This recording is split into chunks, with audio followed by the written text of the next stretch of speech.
What do you get when you cross a know-it-all newspaper columnist with an awkward, unsophisticated everyman? Yeah.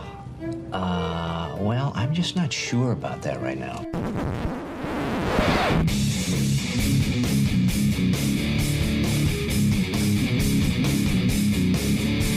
Welcome to Couch and the Rube. Welcome to Couch and the Rube, presented as always by our friends at Pure Options Precision Crafted Cannabis. I'm telling you right now, one of the best ways to stay connected with Pure Options, know what the latest deals are, know what's going on at the store closest to you, know what events may be happening near you, is to sign up for their loyalty program, Pure Perks. Go to pureoptions.com, sign up. I get all the info sent right to me. I know what's happening, when to swing on by, pick up my edibles, and help me get through the weekend and all that good stuff at pureoptions.com. Jason, how you doing, brother? Big 10 plus his ass. Welcome to the Blue Wall. What's up, buddy? I'm good. How you was doing? Your weekend, man? It was all right. It was all right. Yeah. I bought the wrong Xbox, apparently. What? Yeah. What do you mean the wrong one? I couldn't play NCAA 25 on the... I bought an Xbox like 3 weeks ago in anticipation. Yeah. And you have to have an Xbox X or an S, and I have an Xbox One S. So I'm sitting there, and I bought it Friday, and it wouldn't let me play. It says, you can buy one as a gift for someone. And I'm like, of course, I'm pure options in, very pure optioned in at this point. So I'm not able to figure out anything at that point, right? So I'm like, I just throw it all away and play a little golf, and then Wait, you threw it in the trash? No. I have to trade it in to get another one. Another one, an yeah. Xbox. It's going to be a little more pricey, whatever. But I just didn't. Point being, I didn't feel like doing it this weekend. I had to go to GameStop and all that shit. So wait a sec. Yeah. So the weekend of Jason without your wife around was ruined, is what you're saying? No, it was awesome. It was awesome. Yeah. I went to the driving range on the PGA 2K3, and you can hit. There's like these two deer that like graze, and you can hit them, and you can knock them over. I never laughed louder in my life when I pegged one of these fucking things, and I'm like. So for the next 3 hours of Friday night, I just proceeded to try to drive the ball on a virtual video game hitting deer on a driving range. That does sound amazing. It didn't suck. And yes, I could have rectified the situation the next day at GameStop, but I was like, fuck that. I got to talk to a GameStop employee, and you know what I mean? I'm an old guy. So I just fucked up. I feel like if this college football game was inclusive, it would be for all Xbox users. That's kind of messed up, man. Well, it's an older model. So what they're trying to do is they're like, listen, old people, I know you want to jump in on this thing now after a decade of not playing this game, but you kind of have to buy the right thing. I don't know. I thought I bought the right thing. I did put in what gaming console do you need for NC2K or whatever, and it's fine. I had a great time this weekend no matter what, but yeah, ate way too much. But it made me laugh. I was like, of course, it's the Rube thing to do is a fucking game, $70 for a game, and then you go, why won't it let me play? What is going on here? The gluttony when the wife is away is one of my biggest challenges. Mm-hmm. There's no question. I mean, the amount of calories I can take in, because I think it's astonishing. I'll order this. Today's the day to have this. I've been waiting to have takeout. She doesn't love this, but I do. So let's get this pizza, or let's get this buffalo wings, or let's get this fried fish. You can't go half and half on a pizza though. Like get what you want and what she wants. We can. We do. It's just I don't want her to see the amount I can. You know the way it is with pizza.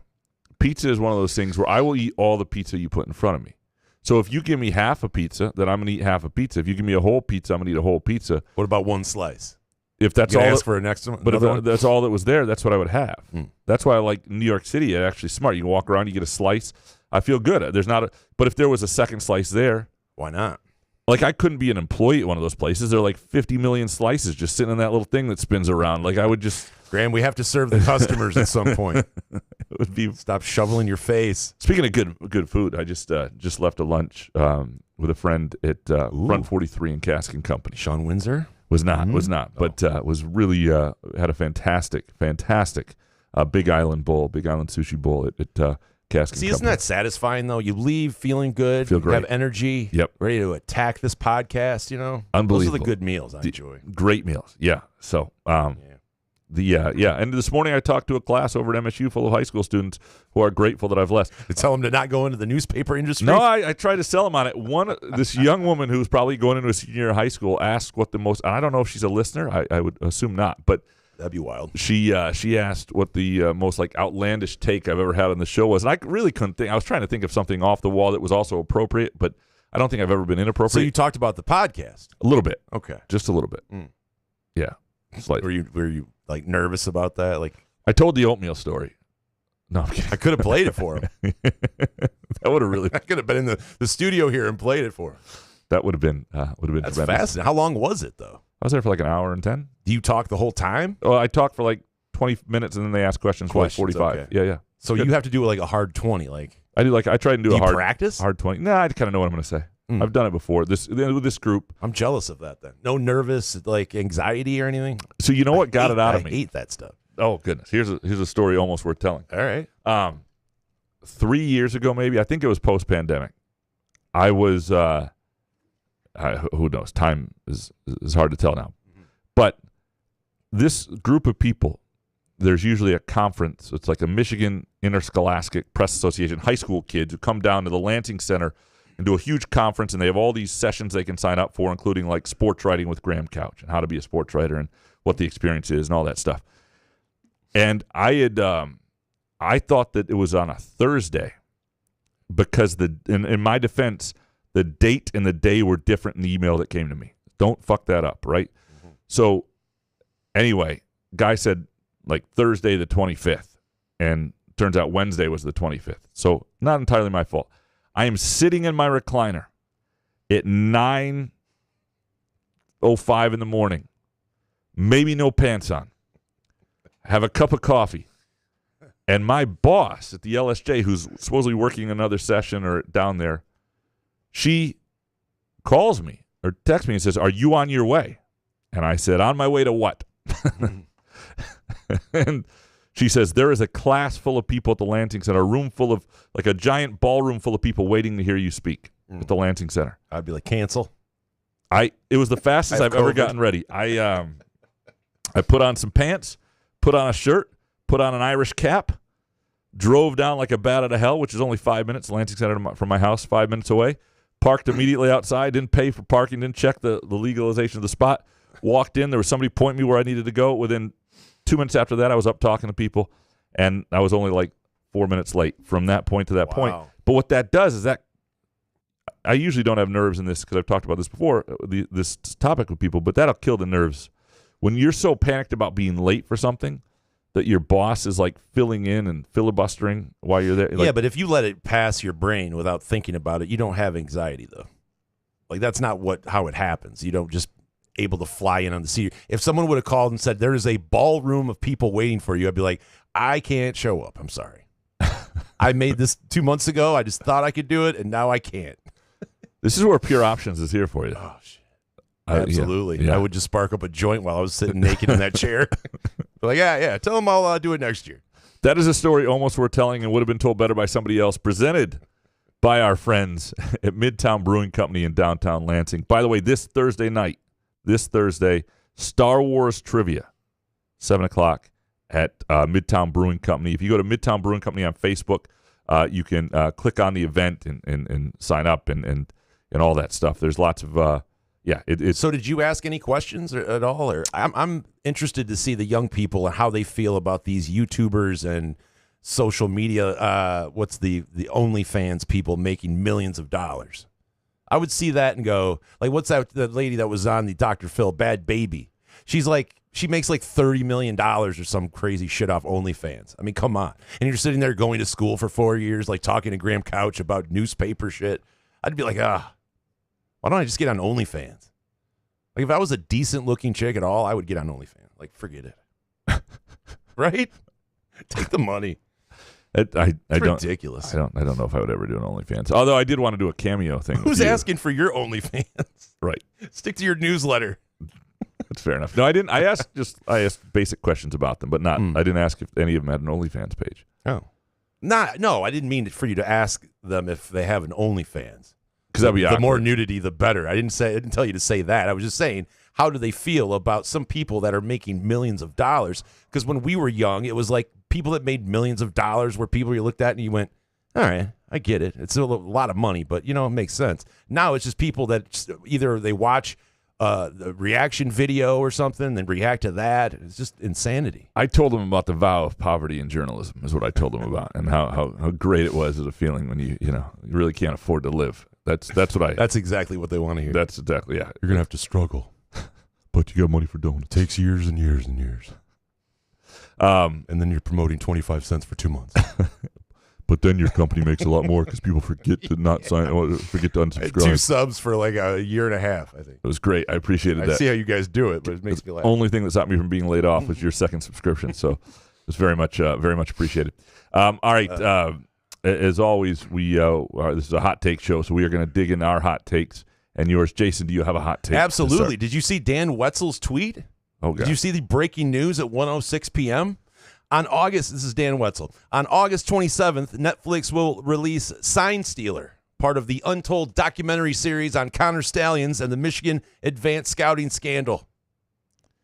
And at CDOT with the first comment, how did documentary get made before the NCAA decided to do something about the scandal?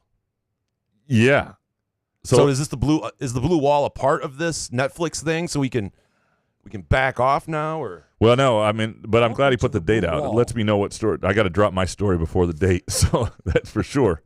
And by the way, no also Netflix. On Netflix, on August 20th, the murder of Steve McNair, and September 3rd, former women's goalkeeper Hope Solo, which should be a good one. Yeah, very good. Yeah. You promoting Netflix now? No. Okay. I just saw the tweet, and I'm like, oh, man, those two stories look good. No, they are good. They are Hope good. Solo. Good Lord. I'm Don't Google her. I'm all in. Right. My first hot take, this is not really that hot, but I've been asked a lot. It's interesting this time of year, you start to really get asked about football, MSU football. And what do you think of Jonathan Smith? Is Michigan State going to be any good this year? That's sort of the ice-breaking conversation with awkward family members. Like I was at a wedding this weekend, and it was, that was the question. A lot of people came up to me, some MSU alums, some people. It was out of state, but it was, and I don't really know what to make of anything. But one of the things that I've always said, I think Jonathan Smith has a high floor because he's done it somewhere else. I don't know how high his ceiling is, but I think they'll be decent. I think they'll be competent. I think they'll be solid. The question is, will they get to a place that satisfies MSU fans and sort of the thirst to be a program that's pushing for things like playoff appearances and stuff? I don't know that. But one of the things I do think should give people hope is if you start to look at his history with the transfer portal and his history at Oregon State, where that was a necessity because his roster would get picked over, his top guys would get taken sometimes. They would rely a lot on JUCO kids and other kids. Like they have been all in on the portal for a while. Like it's something you had to do there to build a roster. I think it's something he's very comfortable in. I think Michigan State should have advantages that Oregon State doesn't have, but and ultimately NIL and Michigan State's having enough NIL funds to fully fund a program will determine a lot in terms of roster acquisition and talent acquisition. But I do think he's comfortable in this space. He's comfortable in a fluid roster. He's comfortable replacing guys. He's comfortable finding guys who want to move up, finding guys who need another chance, finding diamonds in the rough, finding people who fit his offense. I think this is something he's been doing and his staff has been doing. And continue to hear good things about the offensive line coach, which we did with Chris What is his name? Fuck it. Yep. Before. And so anyway, there are things that Kapilovich. Yeah. Cockburn, who's now being called the greatest thing since sliced bread at Alabama, and I know that drives MSU fans nuts. And I won't believe anything about an offensive line at MSU till I see it after watching the last 8 years of MSU offensive lines. But but you can kind of believe it with his track record at Oregon State, though, right? Yeah, it's believable. My sense of, again, I still don't know his ceiling, but I think every time I talk to somebody about him or I look at his history, I think his floor is higher and higher. I unless something goes wrong that we haven't seen, I think his floor at Michigan State is a really competent, solid, sound program that year after year is competitive and some years is competing for real things, competing for a playoff berth in the top few in the conference. And remember, and I talked about this the other day, when you look at the schedule year by year, you don't always have to be better than Ohio State to be in the top couple in the Big Ten. Some years you don't play Ohio State. You don't always have to be better than Oregon. Some years you don't play Oregon. Now this year, Michigan State plays both Oregon and Ohio State. Oregon on the road. Not great if this was a year that this was supposed to be MSU's year to do it. It's not. It's a good year to play them, actually, because you're going to see what the top of the conference looks like. It's probably not going to go well, but ultimately it's not a year you're thinking, if you had the weakest possible Big Ten schedule, things broke your way perfectly if you were Michigan State, and you cobbled together 8 wins, and people got overly excited about who you were as a program before. I think the healthiest thing Michigan State can have is a real sense of where it is and who it is right now and build from there. And I think this staff brought a lot of guys over. I think they have a sense of how to do that and how to do it in the modern era. And as long as, what's been really interesting is the number of 3-star guys they've gotten committed. They're trying to build a roster that way, and we're sort of waiting to see if they're 4-star kids, if they ever push for a 5-star kid. And when I start to look at some of his rosters, I start to think there are some guys who they'll wait to get in the second move. They'll wait to get a year from now after they go someplace and it isn't what's promised. I think what's most important for MSU is that they have not as much NIL funds and recruiting are important, but more in roster retention and getting guys that next transfer move. When you know what somebody is a little more, and you've got the money to retain and build a roster that way. Anyway, that's sort of, you come from a wedding, you get asked about that sort of thing, and that was my. I'm a lot of fun at weddings, in case you didn't know. Yeah, we don't have enough time for all of that. What is your second? So you didn't have like an answer for the people at the wedding, thought about it on the drive home, and was like, I'm going to fire these out on Monday. Well, no, I thought, I had some, what I mean is I don't have an answer for how good they're actually going to be. The conversation then it's evolves. impossible to. Yeah.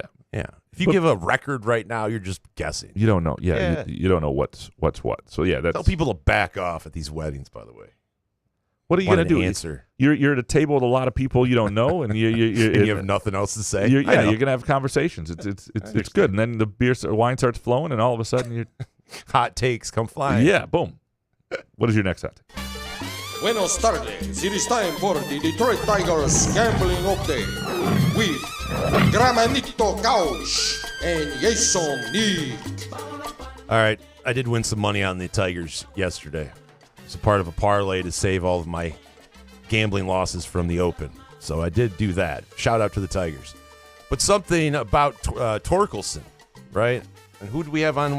Petzold? Was it Petzold last week? No. Stavenhagen. Yes. You didn't know either. Spencer Torkelson, talked about him, but here's a AAA update. I saw someone tweet out. Last 19 games, 183, 2 home runs, 36.8% K overall. I don't even know what the rest of those numbers mean. It isn't good. So when do we cut clean from Torque, right? Are we going to keep trying to maybe hope that he comes back or take him, send him back up, send him back down? What are we doing? Or do we cut this guy loose? Is it over? The thing is he has no trade value at this point. And he's not really helping anybody. It doesn't hurt you. I don't think it's going to work out ultimately, but I don't see any reason to cut bait on somebody who can sit in the minor leagues. Right. But if he has no shot of coming up, at some point you cut him loose, and maybe that's at the end of the season. Do you bring him up in September? The thing is, you're not gonna. Right now, he just hurts your team. Like the Tigers. Well, we already have Javi Baez, so why not? That's true, but the Tigers are actually right now playing pretty well. They're playing pretty competitive. They've won like their last 4 series. Yeah. So you're not going to mess with Spencer Torkelson. This isn't some. They're not in the business of some reclamation project. No, I'm not saying during the season currently, but I'm saying after this season, we're going to shake things out, and it's going to be, all right, Torque, you go your way. You know what I would do? What are you scared of? Him going to some other team and prospering, but whatever. You're paying him. He's under contract. What I would do is I would bring him back for spring training and make him earn a roster spot in spring training. And then it's got to be earned. Like, he is not Right. and I also would not, in other words, I'm not going to not go out and sign a first baseman, and maybe that winds up being Colt Keith or somebody, you know what I mean? Like, I'm not going to hold first base for him anymore either. Like, he would have to figure out, he'd have to be good enough as a DH or beat out a first base, whatever it might be. But just hearing, the behind the scenes of people in the know saying how he doesn't really change much and something like that. So I feel like we've gotten a big enough sample size. I know last year he kind of threw us off by hitting 30 home runs or whatever, but I don't know, man. I just feel like we sit around and with Javi and Miggy, of course, just sitting around waiting for something to happen. I'm sick of, even though he's a younger guy, just sitting around waiting for something to happen. It's not going to happen. I think he's mentally weak, and I think that's the ultimate problem. I don't think it's going to happen. By the way, I felt bad for Jim Leland yesterday. Why? Hall of Fame speech, right? Yeah. Big deal, all that stuff. Nice suit on. Terrific. Jimmy smokes. Way to time that right when a letter drops from the president that he's dropping out of the race. Like, I'm sick. There was nothing. I didn't say that, but he tweeted it out. But that was earlier. But the letter was saying, I'm not going to run. Right. And it became the big story of the day, and all of a sudden, Jim Leland, I'm pretty sure the people that were interested in the Hall of Fame stuff still watch. I was interested in the Hall of Fame stuff, and said I listened to like 4 political podcasts and watched 6 hours of cable news. I'm interested. You're not normal, though. I feel like there are people, there are those of us who can do both. We not just overreact. Yeah. My only other really good hot take, and I had another one I forgot. Like, you know how you sometimes forget to write them down, and I'm pissed off. I try not to, and I keep thinking it's going to come back into my head, and it's not. But I got one more. On Thursday, Friday, whenever it was, we were going to a wedding this weekend. I was like, I'm going to go get some new slacks, maybe a new shirt. I'm going to go get some new stuff, right? Slacks, some new pants. Yeah, all right. I got pants, but why not get something new? Sansa belts. There are a couple pants I really like that I'd like to have more of, right? And so I look up these pants that I like a lot, and like to get some more pairs of them. And I'm okay. And I go to they're from Old Navy apparently. I don't remember ever being in Old Navy, but I don't buy a lot of my own clothes. So I go to Old Navy, and I'm excited. I'm like, I'm going to get these exact pants. I find the pants. Not even close to my size. And I know I'm built 32. I'm built like a square. I'm like a 38-30. Not great. 28. 30 inseam. It's short little legs, stubby little legs. Mm-hmm. And they don't have it. 38 is not that fat, man. Like, I almost threw a fit. If I wasn't, I needed to change up and get to another store quickly, and I didn't want to go at the high school kids who were running the place there. But I was like, they give a shit. How do you not have 38s for people? Like, how skinny and in shape does your entire freaking clientele have to be? Usually they don't, over like those stores in Eastwood, right? Yeah. Like the fancier, like the Buckle. I Bullshit. Well, it's for big and tall people. Like, they don't want those people in there sweating in double XL flannels and shit. They don't care about you. I'm not that fat. They want to sell to people that can actually wear a pair of pants. Everything under 42 and under ought to be at every store. To be a store, that ought to be a requirement. 42. I was pissed off. 42 waist. Yeah, but you're up in the big and XL section. No. You don't. I've been up in that area. I've been up 40, 38, 40 range. I totally understand. At the time that I was at that weight to get into that, I didn't deserve to be in pants. The problem is if you go to one of the fat people stores, and I've been there. Trust me, I did that once. The DSW or whatever it is, big and tall. But it's one thing that's great about it is you walk in and you're like, you look fit compared to everybody else who walks in. So everybody's happy to see you. Yeah, you look good. You look good. Mm-hmm. But anyway, I was just annoyed. I thought it was discriminatory, the practice. And apparently my wife said she always orders my pants online. That's why I couldn't find them, because she knows my size and I'm built like a square. And they sell them. They just got to go online. There. But it was embarrassing. I walked in. I had to talk to 3 or 4 people. I went through every rack, not even the pants that I wanted. Like, they didn't have a single pair of pants that fit my exact size in. And so, look, at this point, Old Navy has no shot of being a sponsor here, because I was embarrassed, humiliated, and had to leave empty-handed, pantsless. And so that's all I You wanted have to a say on physique that. like a Christmas ham. This guy's expecting tailor outfits to show up in his store. Fair enough. What's going on here? Do you have another hot take? Of course I do. The Open, baby. I got to say, I had a great time watching it, even though it's probably the most money I've lost during a 4-day golf event in a long, long time. But Xander, the final round 65, the guy didn't miss, and it was unbelievable, underrated. By the way, Justin Rose, who had to qualify himself, I think he's like 44, 45 years old, grinded out a second-place finish. And Shane Lowry, who was leading the thing after the third round, like completely shit the bed, but actually shot 77 in the third round after leading and then showed up on Sunday with a 66. I'm a big fan of his going on now. That course was unbelievable, and those three guys absolutely impressed me. Shout out to Xander for winning that great golf tournament. I watched a little of it. I thought that would be in your wheelhouse. It was awesome. Well, we were at this wedding. We were on the road a lot this week, so it didn't really. Oh, yeah. So Sunday morning we were meeting people. We were driving back. Saturday we were on the road. So that kind of killed it. That's one of those things. I watched Thursday and Friday's coverage. And by the way, there was a golfer, Dan Brown, who was little known, but he was known because he had a couple cigarettes on. He crushed a couple heaters on the course. And again, I had that as a hot take a couple weeks ago. Everybody's fascinated by someone smoking a cigarette on a golf course, where I think that would be the place you would understand the most, I think.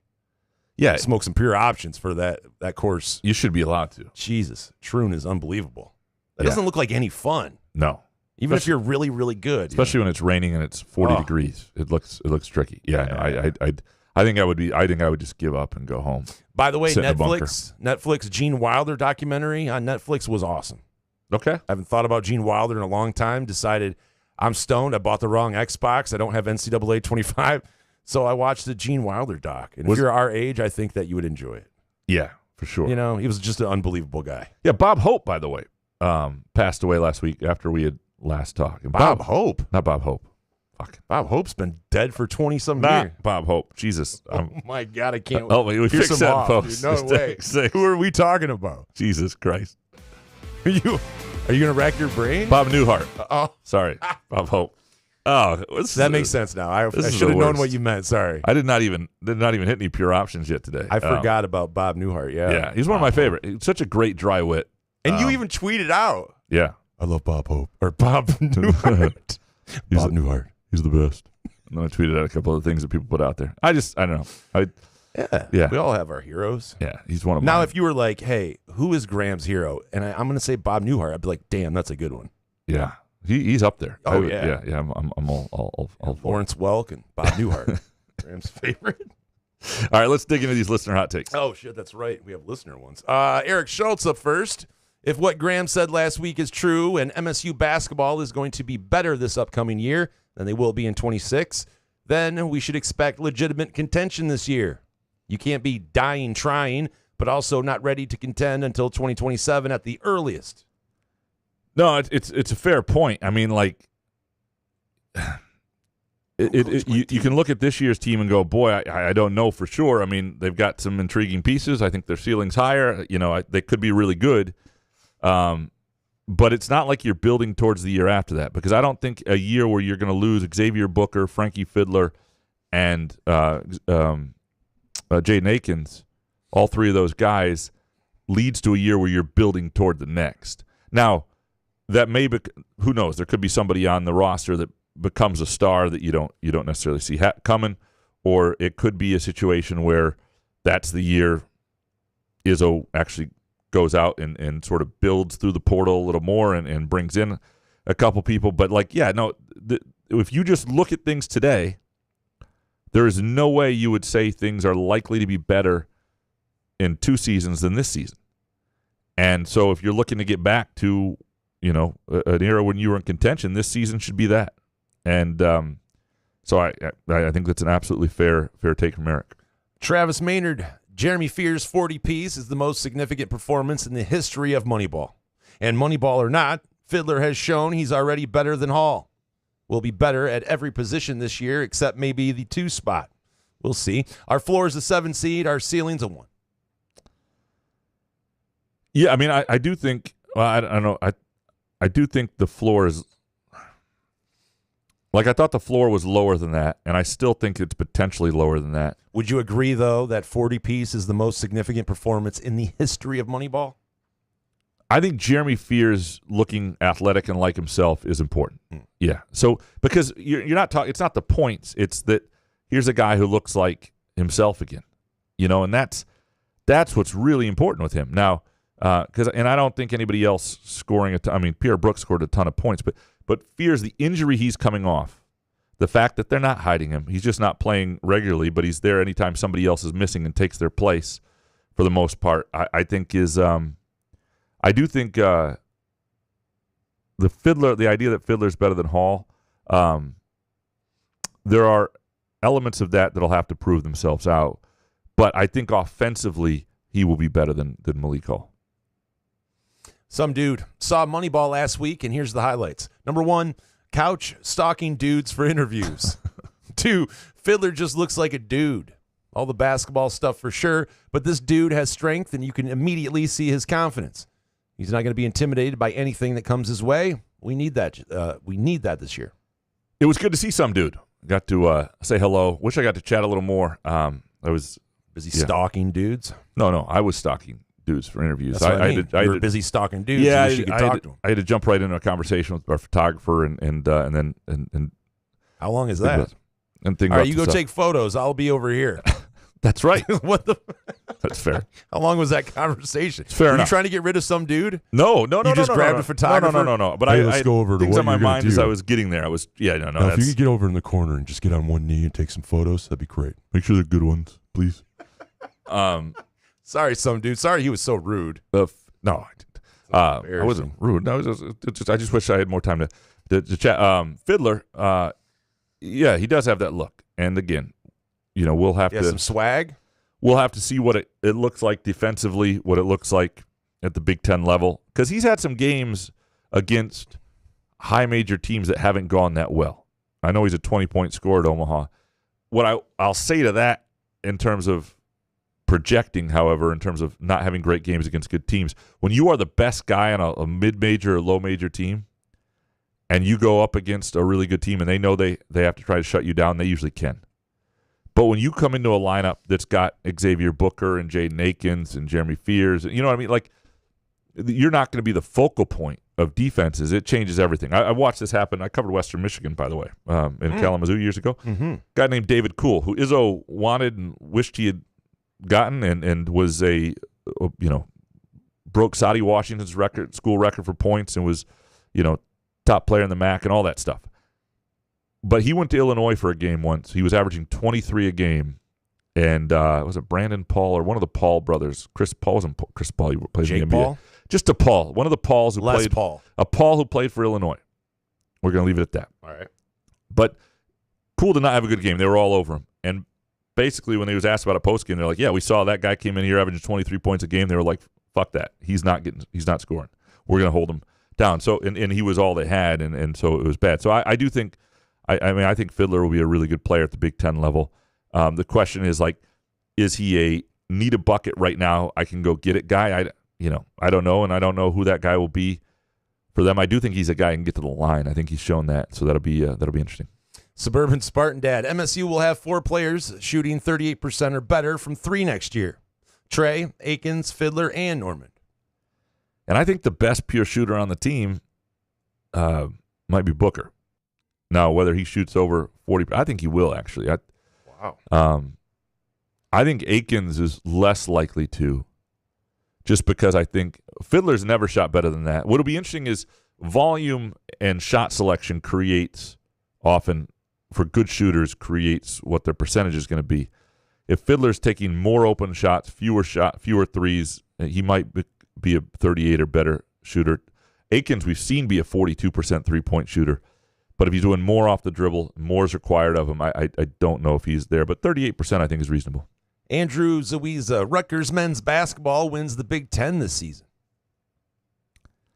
This is not, and I haven't gone through the teams, but I don't think this is a pure options bake take. I could see Rutgers having a good year this year. I'm curious to see what. Winning the Big Ten, though. Well, do you see a dominant team for sure in the Big Ten right now? No.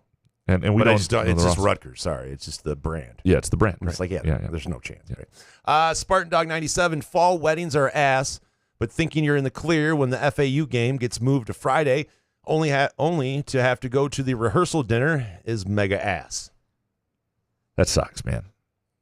Yeah, but you can have something on where you can see the game on your phone, right? Yeah, but how long is the rehearsal dinner? But if you wanted to go to the game, it would be kind of ass. Well, blame them. They got married. Yeah, well, and don't get them a gift. Interesting. Labor Day weekend's interesting. You don't see a lot of weddings on holiday weekends. People don't usually do that unless they don't want you to show up anyway. So maybe you can get out of it from that. Just don't go. No, we went send a gift. We went through this when we were getting married and looking at different dates, and dates were, places were available and stuff, and all the holidays are available. And one of the things they said is that people will do it intentionally if they want to keep their wedding small because a lot of people can't make it. So maybe, how about not have it, or just don't. If you don't want someone at your wedding and you're willing to go out and just have it on a holiday because you don't want people there, that's bizarre. The problem is if you're at the rehearsal dinner, you're a core person. There's no real way out of it. That's the ultimate problem. That does suck. Yeah. Well, don't invite me then. Jay Riemann Schneider, I believe all the talk of Michigan's football's upcoming demise and falling off a cliff is a misnomer. They will be good this year, good next, and should be a consistent contender in the Big Ten for the foreseeable future. And big take. I thought that was a big take. I don't know if college guys playing piano these days is the no-brainer panty dropper you say it is. You might get a girl or two, but this ain't the 1950s. Dumb 19-year-old girls would be more impressed if you could do horrible mumble rap nowadays. Yeah, I think you're out of touch here, okay? Jay, I'll say this, and not that I know what's going on with dumb 19-year-old girls these days and what they're into. Mm-hmm. But the point is, you're trying to get somebody who's actually interesting, somebody who's, somebody who's impressive, somebody who's. I'm telling you right now, I disagree with this. I stand by my take vehemently. Like, I think if you can jam on a piano, you show up in a residence hall playing piano, you are going to catch the attention of the right kind of girl you want to catch the attention of. It depends on what you look like, though. Well, it's true. I mean, absolutely. I wouldn't the Trump shooter on a piano. No chicks are gonna go, oh my God, that's so beautiful. Correct. Still a freak. If you get to your junior year of high school and you're 40 pounds overweight, start working out. Work on that as much as you work on the piano, because that's going to matter just as much. I'm just saying this is a good thing to add to your game. There was a guy, the wedding I was at this week, the groom's brother, and I'd never met the groom before, but the groom's brother played a piano during the ceremony, and he's a good-looking young guy, probably 20 years old. Really good pianist. And the way the women looked at him, it backs up what I'm saying. I'm just telling you right now that if you can jam you're going to get the type of girl who's just into you. It'll be late in the night, and she's been thinking about you all night because good-looking people have it easy though.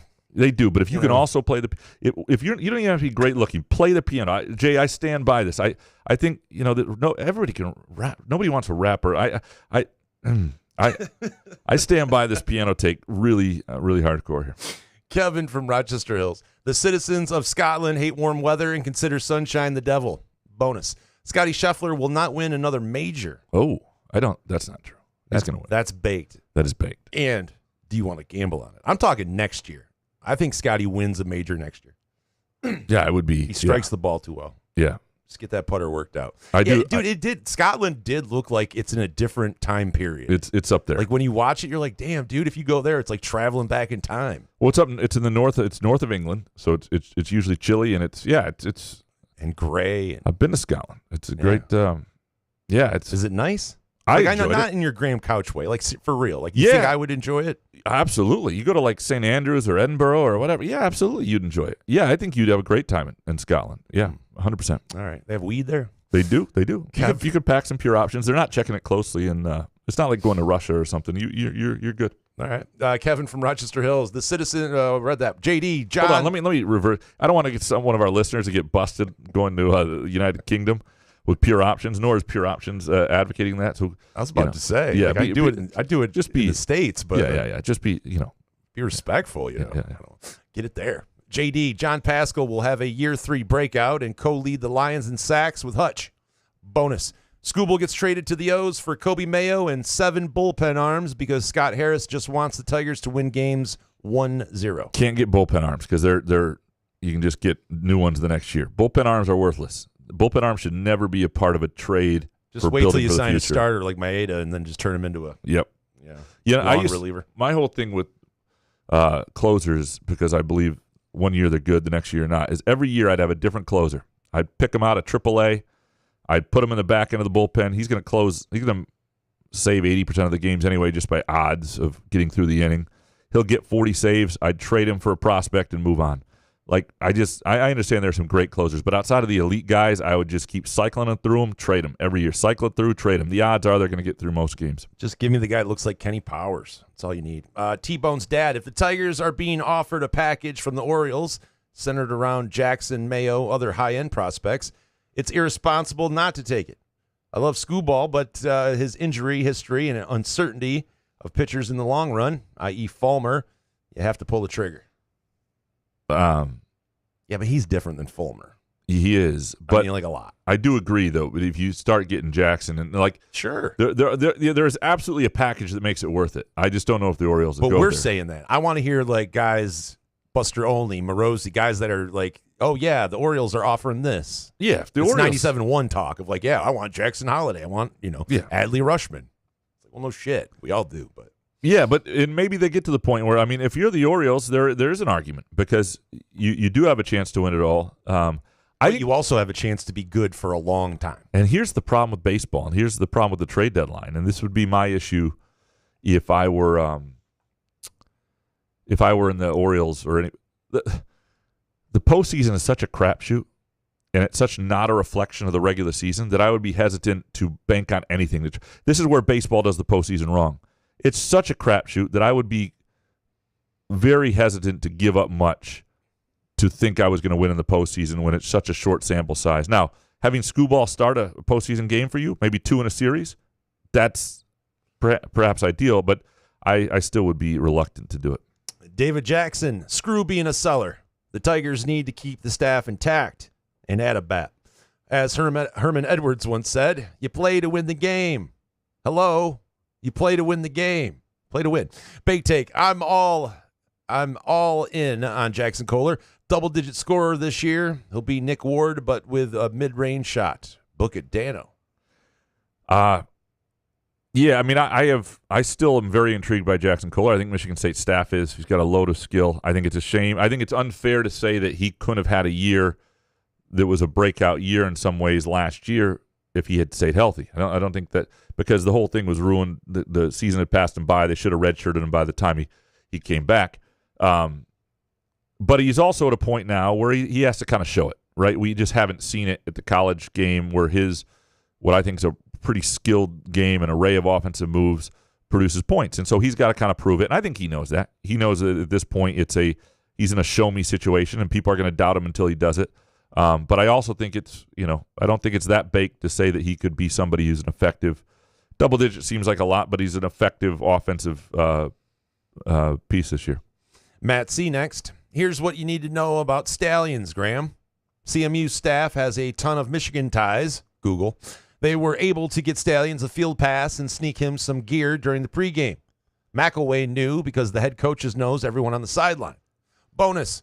If MSU cheated and had Connor Cook on the sidelines of a Western Michigan versus Michigan game, the entire story would be available on every Detroit media site within 72 hours.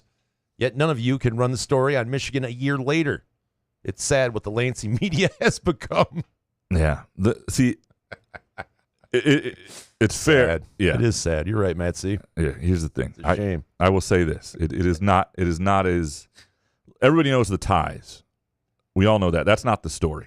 The ties have something to do with the story, but that's not it's not the story, and it isn't necessarily a I guess I'll wait for story. Netflix to Yeah, tell me. no, I wish I would just love to get more into this. We will get more into this, Matt, but I'm going to tell you right now, the whole internet does not have it correct. But apparently Netflix does. So, and they gave the date they're going to do something, which is kind of weird to do because I understand why Netflix is doing that. But like if you're working on the story, you're like, okay, thank you. Like nobody would do that. Like the Detroit News, if they're working on the Connor Stallion story, They're not saying, "Hey, we're running it next Friday." They're not telling you. They're not. It's okay. Telegraphing that. We'll see it on Netflix. We'll see it on Netflix. Yeah. Red Hot. We'll see if they have it right. Red Hot Child's Peppers. Jonathan Smith should bring back weekly depth charts like D'Antonio used to. They really helped in getting to know the team, and that's even more important in the portal era.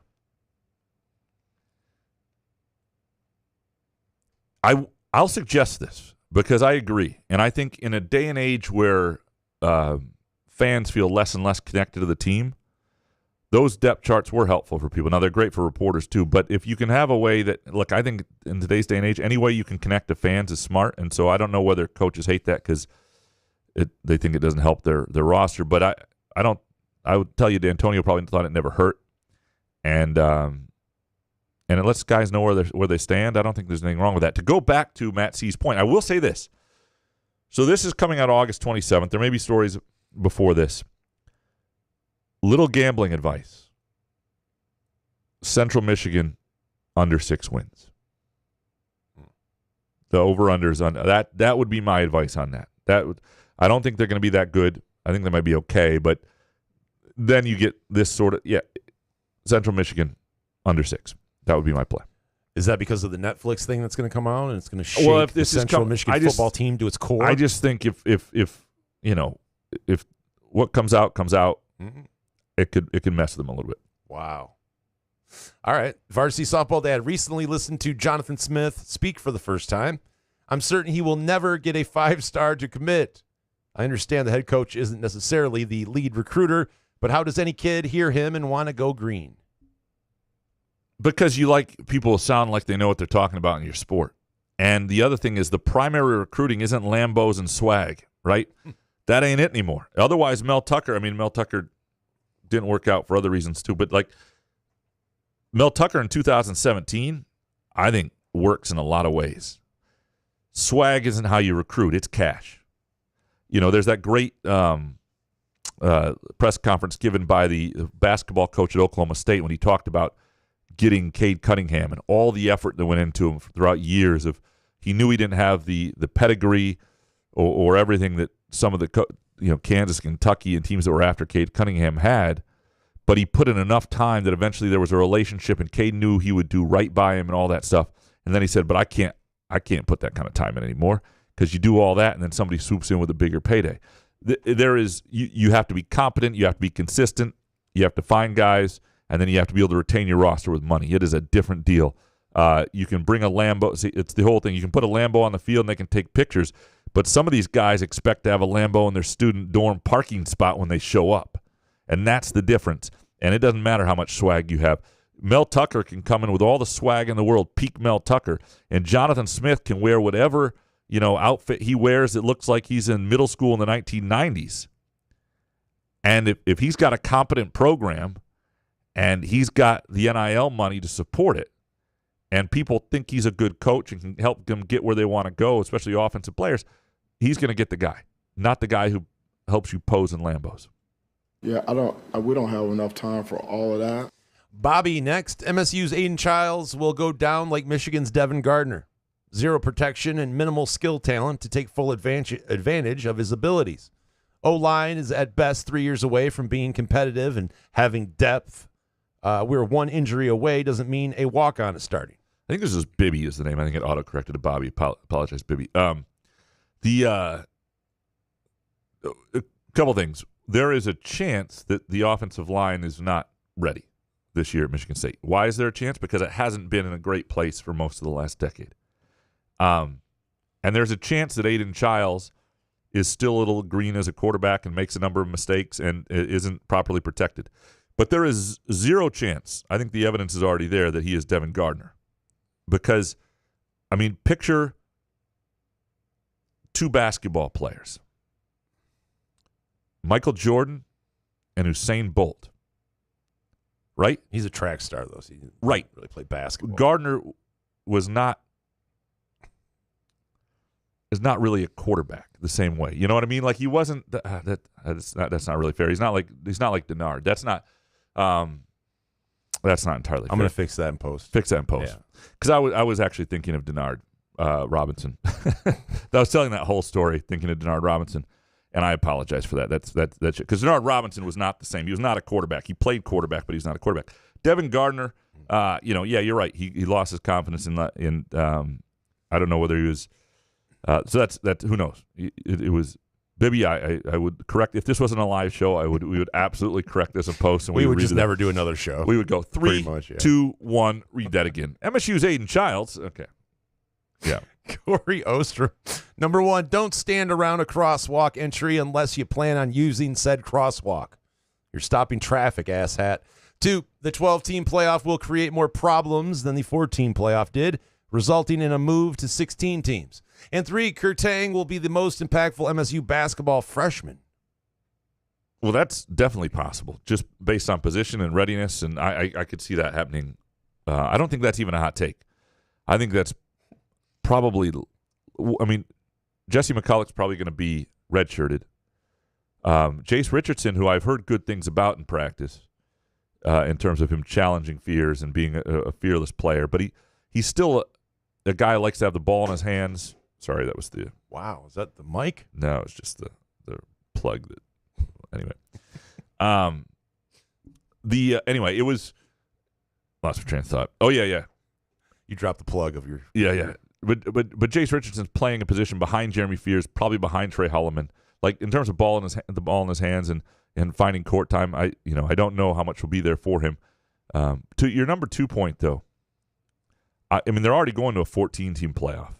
They'll probably get to a 16. I think it's too bad. I think the idea of a bye for conference champions is great for 4 of them, and I think it creates incentive for the conference championship. These guys have screwed it up every which way. They finally get to the perfect thing, a 12-team playoff. They can't even sit there. They go to 14. In basketball, they screw around. I'm telling you right now, Petiti, Sankey, all these, you want to talk about asshats, right? Like these guys, I'm sorry, they're some of the smart, bright guys.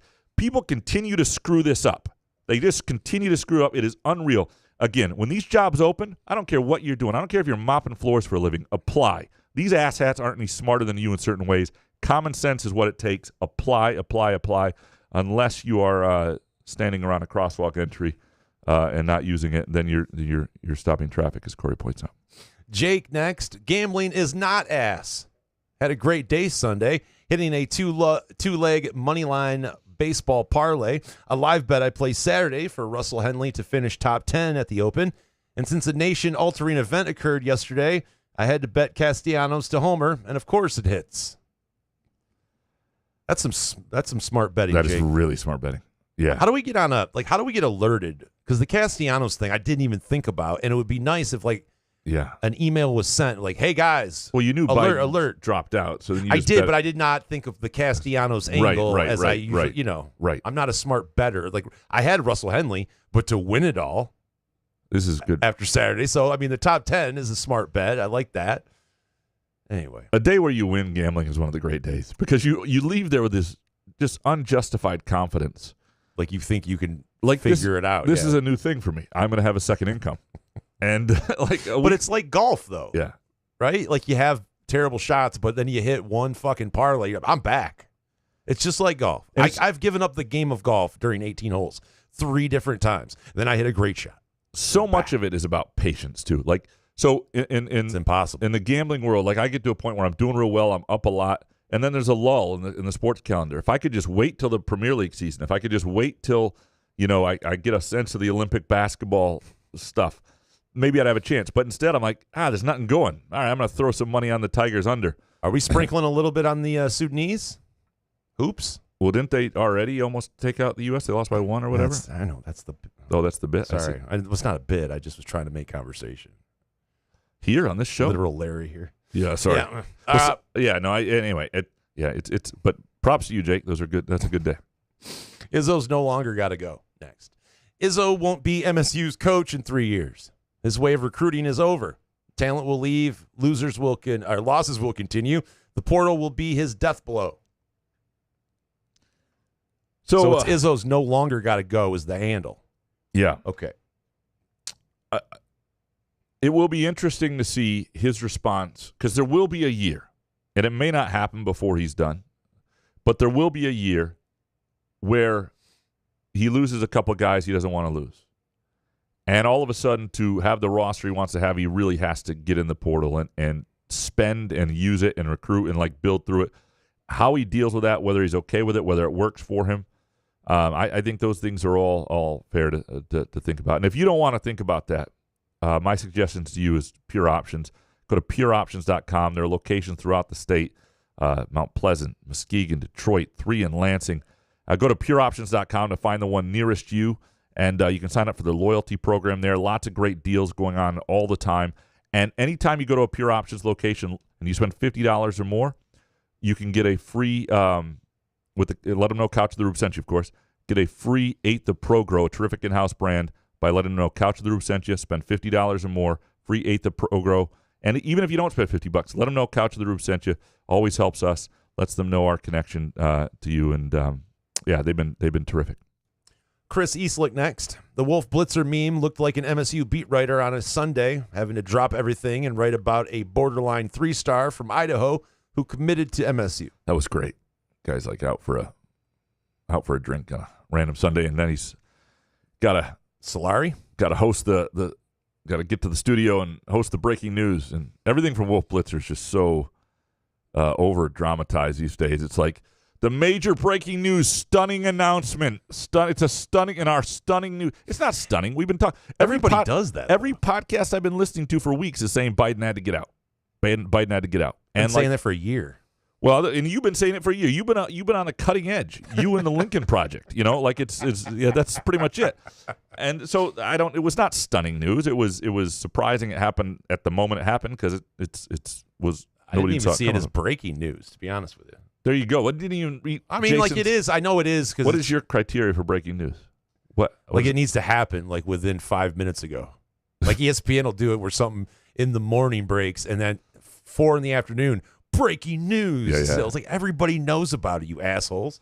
And like I'm saying, everybody does, not just the political bullshit. And I know they do it because and I'm sure there's evidence that it helps their ratings, but like ultimately the Boy Who Cried Wolf shit sucks because you get to a point where you no longer trust that it's breaking news and you no longer care. Like Wolf Blitzer has no credibility with me when it comes to breaking news. It could be like the biggest news in the history of the world. If Wolf Blitzer says it, I wouldn't know. I wouldn't care. I wouldn't listen. But we missed the Dan Rathers and the Brokaw. Those guys were the staples. Now I see Lester Holt, and I'm like, ugh, I don't want to watch Lester Holt. You remember I'm still bitter that you thought he's better looking than me. Lester Holt? Yeah. When did I say that? You said he was better looking than me. Well, he probably is, but I don't know. He's not. Listen, he's got more money. He can do that. But like, come on. As Lester, far as have looks, you seen Lester Holt's jawline? Have you seen his 7 head? If you look at yourself, I don't have a 7 head. I got a decent hair. Here's my best. But you got a massive head. I mean, it's like I have a size 8 fitted hat. Head. I understand that part. But I'm not you're better Lester looking Holt. than Lester Holt. I am. You know who Lester Holt is? I do. I watched him. Yeah, I know who Lester Holt is. And you think you're he better does the looking than updates Lester on Holt? MSNBC or some shit. What? You think you're better looking than Lester Holt? I do. I think if everything was equal outside of if it was just looks. So if you were hosting the NBC Nightly News. No, I wouldn't do that. I'm not saying that. But you're saying But even though I could not host the NBC Nightly News. What I'm saying is if Lester Holt was doing this podcast with me and you were hosting the NBC Nightly News. It'd be the most boringest fucking show of all time. It would. Is boringest a word? But you wouldn't be better looking even then. Like you're not better looking than Lester Holt. I am. Okay. I feel like I am. Professor, not to Graham Couch, unfortunately. The college football 25 nostalgia rush was worth the extra money to play a few days early. But nothing quite as humbling as getting demolished online because you're now middle-aged. Baked. There should be a law that limits the amount of body hair you can have before you mow your lawn shirtless. It's my yard. I can mow it how I want. Yeah, that's just, why are you doing that? Yeah. There's not a lot of full body hair. Yeah. Come on, dude. You got to like at least carpet wear a on tank. your back. Yeah, it's not good. A tank top. Even then, it's a little tee back. Yeah. No, don't do that. I would never do that to people. I would never go shirtless. And I don't even have like gross hair everywhere or anything. Don't you walk around naked in your house with like the blinds open? Well, that's fine. But if you're going to look in, that's on you. You're the voyeur, not me. But I'm just driving by and I see a guy mowing the lawn. I just take a quick take. Right. Mowing the lawn's different. If you're looking inside my windows through the glare, through everything, just to see me letting it all hang out. And I don't really walk around naked, technically. I mean, I do sometimes when my wife's, I know she's upstairs and I have time to get to the basement and get some fresh clothes. And hide? Yeah. But, yeah. Neurotic Pants. Jonathan Smith will have the Spartans back to fighting what? Trim? Fighting trim? Yeah. Fighting trim sooner than I love that you don't know, but you're like, let's have Jason read it. He'll outcoach James Franklin and motivate the troops enough to surprise Michigan. Ryan Day is no Urban Meyer. Late career D'Antonio, Tucker, and Barnett lost more than a few games that shouldn't have been losses. Smith won't get sloppy until he gets old, rich, and complacent. Bonus. Tucker's defining moment as a coach actually happened 2 years ago when the Spartans blew a very winnable game against Indiana. That's where his timeline split. Yep. I think there were moments before that turned out to be signs. I think the Minnesota game in 2022 after the Washington game, and I know they were beat up and missing a bunch of guys, and when the year before you went from 2 NFL receivers to none healthy and Kenneth Walker to not Kenneth Walker. Like there was a change, certainly, but like I still think that Minnesota game where the stadium could kind of just see they weren't at the same. They didn't look motivated. They didn't look competent. They didn't look like a program in the right direction. They were completely outclassed, like 30-6, whatever the final score was. That was a moment for me that where a lot of things turned. Treese with her bake takes. Why do pillows have warranties? How much would you pay? And found out my friend got attacked by a squirrel unprovoked. It was a story worth telling. What's this? Do you know more about this story? I don't. She tried sending me video because she has a Samsung. So when she tries to send a video, like it comes to my iPhone like a beheading video. So she tries to send stuff to me through Snapchat. I only use Snapchat for the old person filter and other filters. I hate Snapchat. I don't go on it to look around. So I refuse to look at the video. So I don't really know. And she told me the story last night. And you weren't listening because no, I heard it. I heard the story. There was someone attacked by a squirrel, and then was it rabid? Like squirrels don't attack people. Again, this is her story to tell. I'm sorry, but Therese, we need more. The more important, I don't know, but the more important thing is pillows have warranties. Dude, what are we doing with the warranty thing, though? Yeah, like what are you going to give it back? What are you doing in your how bedroom? Much do you expect? Where you need insurance on your pillows? Well, and then if you've got a head the size of like what Jason and I have, like what can Lester Holt head? What do you really expect from your pillow? Like it's only going to support you for so many months till your head's just made it give up. And then you turn it on your insurance of the pillow, I guess, if you maybe bedhead it too much. I don't know. Anyway. Well, Therese, I want to know more about this squirrel and was she videoing as the squirrel? Some people, instead of fleeing the attack, they videotape, and that's weird too. And you deserve it. Yeah. So but I do want to know because I do think this would be a story worth telling. Presented by our friends at Midtown Brewing Company in downtown Lansing. Awesome place. I mispronounced Lansing there. Sorry. An awesome place for a date night, for a drink after work, for a lunch. Just any occasion, including this Thursday, Star Wars trivia, 7 p.m. You can show up at 402 South Washington, downtown Lansing. And by the way, I don't want to hear about the squirrel story because we have squirrels, and I try to feed birds, and they will let you come up within an inch of them. They don't give a shit about you. It must be. So I don't want to hear about attacks because I don't want to be attacked by these things. Yeah, her friend should get checked out. Yeah. Big John Hogg next. Missed the disliked players pod. Tum Tum is the worst player Izzo has ever given major minutes to. Mike Bruzowitz is my most disliked. Looked like Carrot Top on the basketball court and played for Bo Ryan. Hard to be worse. And bonus, NCAA 25 is too hard and is ruining my like for the game. A lot of people are saying it's hard. Yeah? Well, then maybe I'm out. So here's the thing. I don't like hard. I think the other thing is if you play video games, for some of us, don't come back like like I was never great at video games. I was good at certain ones, but I had to play them a lot to get good in them. And so if I was to pick them up after 10, 15, 20 years of not playing, it wouldn't come right back to me. I would struggle, and especially now that the games are more complex, and I have no desire to play this game. I don't think I'm that bad, but yeah. I have no desire to play this game. Bo McJunkins. The press, outside of our beloved LSJ, just now realizing Biden is struggling with age, is like realizing Ross Ells sucked ass at special teams 4 years into 73 illegal formations a game.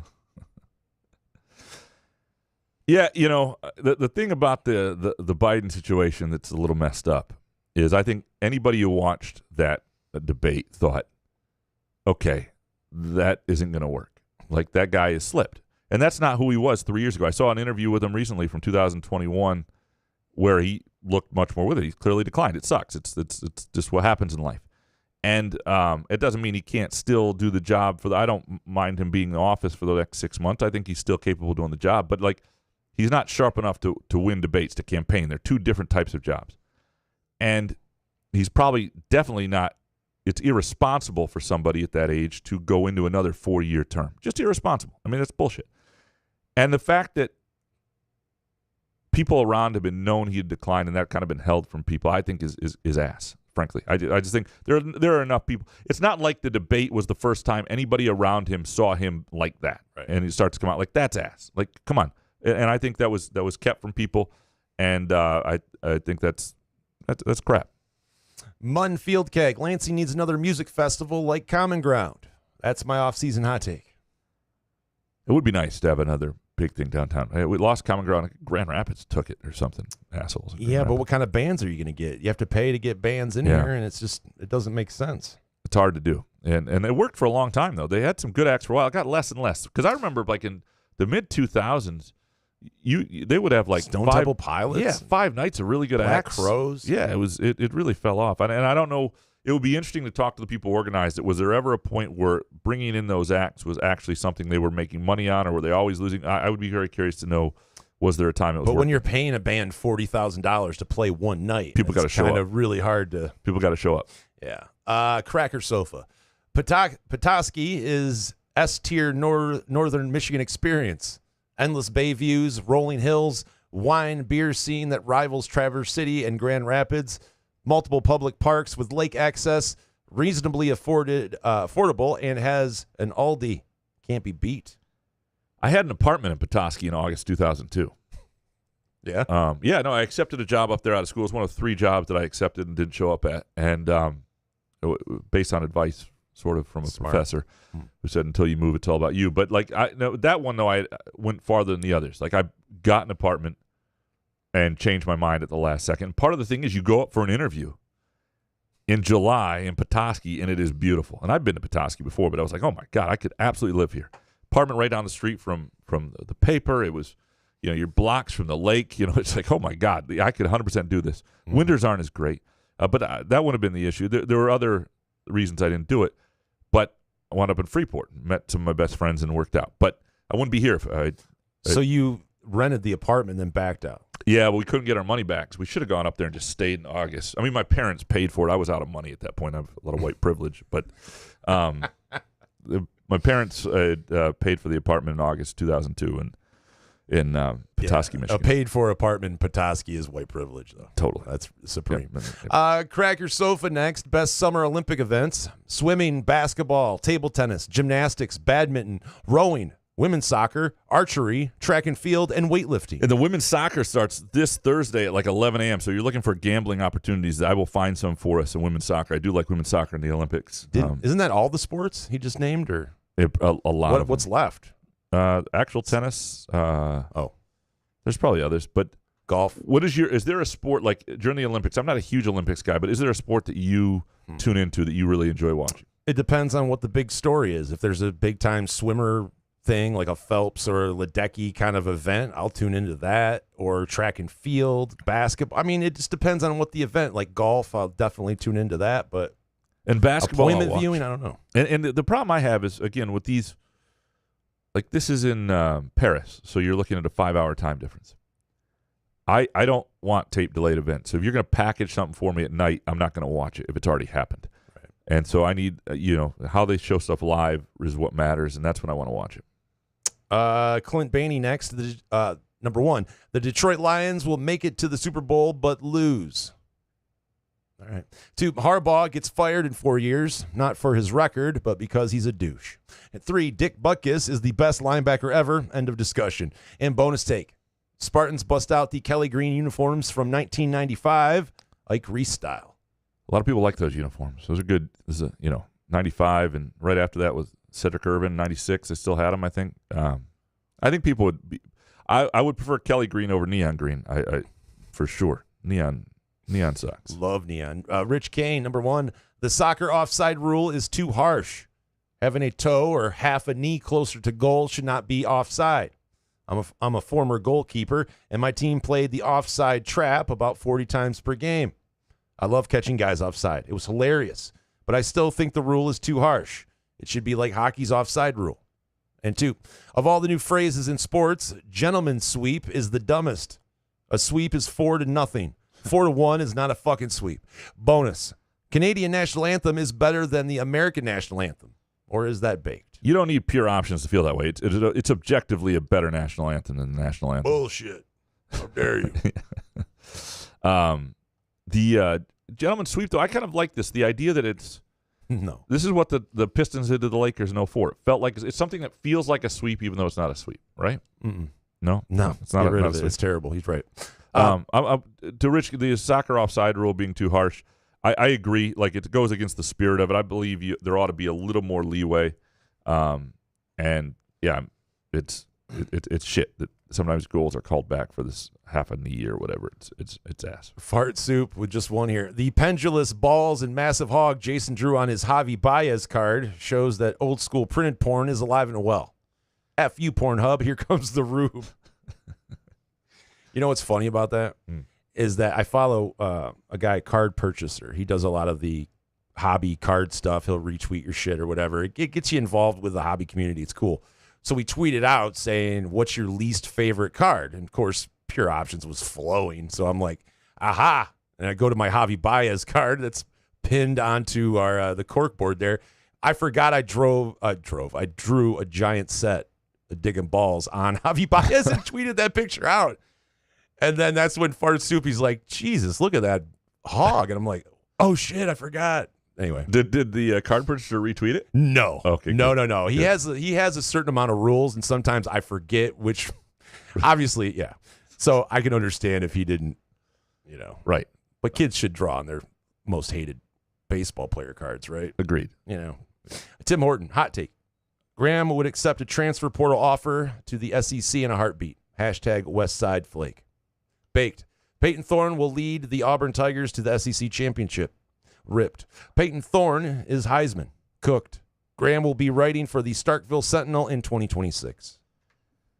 I could not live in Mississippi. And now I could never be that desperate for employment unless my wife left me. So I don't think that's. So if you know he's there, you know what happened. Yeah. So if I'm there, she left, and I needed work, and so I'm there. I would not accept a transfer portal offer. I wouldn't leave. I mean, I'm here in Lansing. I'm not in Lansing because nobody else will have me.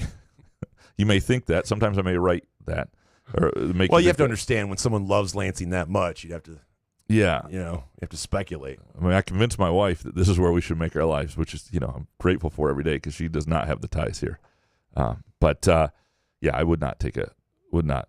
I mean, I just can't. I mean, the heat down there. I don't get it. I don't understand the appeal. I do not.